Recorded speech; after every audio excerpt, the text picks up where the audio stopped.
నమస్తేనండి. ఈ వీడియో వచ్చేసి కోకిల గురించండి. కోకిల గూడు పెట్టదు, తన గుడ్లను వేరే గూటిలో పెట్టిద్ది, కాకి గూడులో పెట్టిద్దని అందరికి తెలిసిన సాధారణ విషయమేనండి. కానీ అందరికి తెలియని ఇంకో విషయం ఉందండి.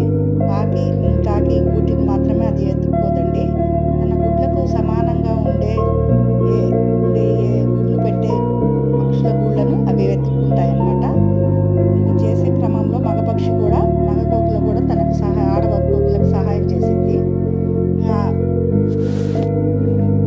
మగ కోకిల వచ్చేసి ఏ గూటిని ఎంచుకుంటాయో ఆ పక్షిని మైండ్ డైవర్ట్ చేసి పక్కకు తీసుకెళ్ళంగా, ఆడ కోకిల వచ్చేసి వాటి గూళ్ళ నుంచి 1-2-3 గుడ్లను తీసేసి కోకిల గుడ్లను తీసుకొచ్చి 1-2-3 గుడ్లను పెట్టిద్ది అనమాట. ఈ విధంగా పెట్టి వెళ్ళిపోయింది అనమాట. థ్యాంక్ యూ అండి.